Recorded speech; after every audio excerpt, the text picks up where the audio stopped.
right? Was the title of duke used in ancient Rome? Yes, the term dukes, plural duces, was used in ancient Rome. It is a direct etymological root of the modern word duke.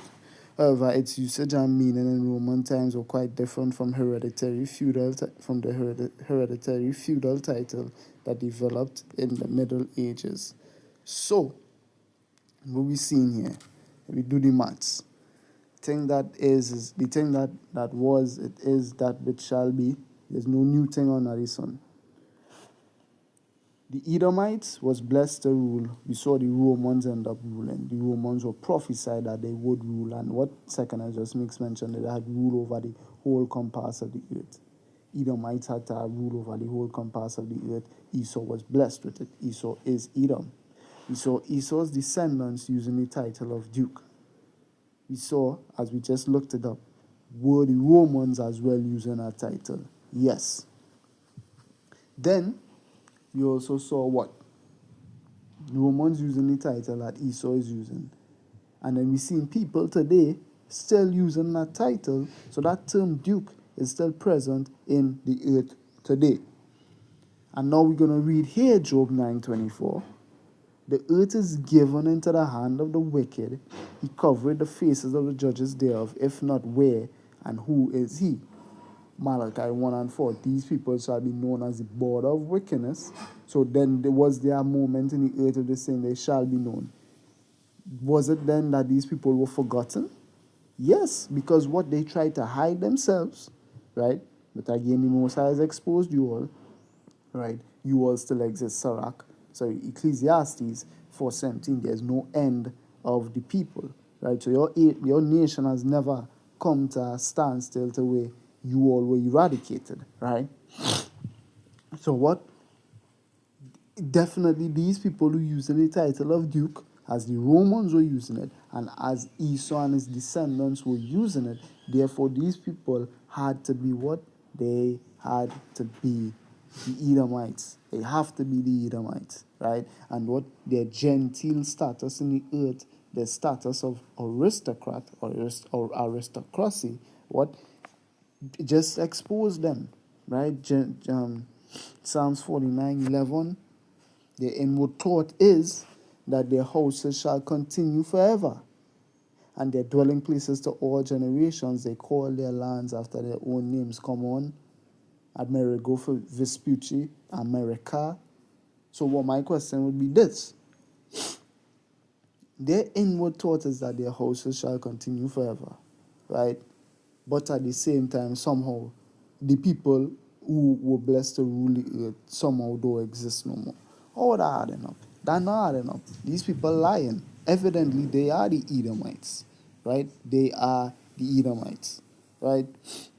But they ain't wrong with the fact that Esau don't exist no more. They're actually prophesying. Isaiah 26 and verse 20. Thou shalt not be joined with them in burial, because thou hast destroyed thy land and slain thy people. The seed of evildoers shall never be renowned. Prepare slaughter for his children, for the iniquities of their fathers, that they do not rise nor possess the land nor fill the face of the world with cities. So the Lord just literally spoken against that literal Psalms 49:11 thought.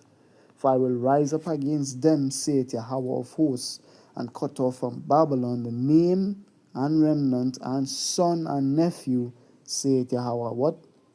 The seed line. The Lord is about to erase these people from the face of the earth, as he promised all those days back. All those years, those millennials. Sorry, not millennials. I'd say, yeah, millennials, those thousands of years back, right? To Moses. Exodus 17:13, and Joshua discomforted Amalek and his people with the edge of the sword. And Yahweh said unto Moses, write this for a memorial in a book, and rehearse it in the ears of Joshua, for I will utterly put out the remembrance of Amalek from under heaven. And Moses built an altar and called the name of it Yahweh Messiah, for he said, because Yahweh had sworn that Yahweh will have war with Amalek from generation to generation. Again, Micah 2, for against this family do I devise an evil from which they cannot remove their necks. What is the evil? Obadiah 1 and 18, and the house of Jacob shall be a fire, and the house of Joseph a flame, and the house of Esau for stubble, and they shall kindle in them and devour them, and there shall not be any remaining of the house of Esau, for Yahweh had spoken it. So, when Esau says that Esau does not exist anymore, he lying because they're still there, but I guess he prophesying as well. Esau is not going to exist, but he currently does still exist. Again, Isaiah 63 and 2 Ezra 6 and 9. The people Yahweh has to come and meet in power for him to take them out of power is the Edomites. The very same people who should rule before Jacob gets his rule, which Jacob is getting his rule. It's coming, it's close, right?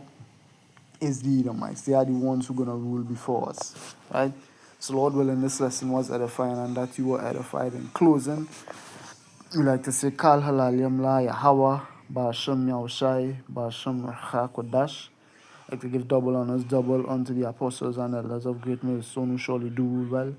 To the men standing by the highways and byways pushing this doctrine, I like to say Shalom. And even unto the sincere Aquati sisters who sit listening these lessons in silence, subjection, and obedience unto their husbands, I like to say Shalom. Alright, this was your brother here, Maya Shala, from the Heralds of Yahushai Camp. Until next time, I like to say Shalom.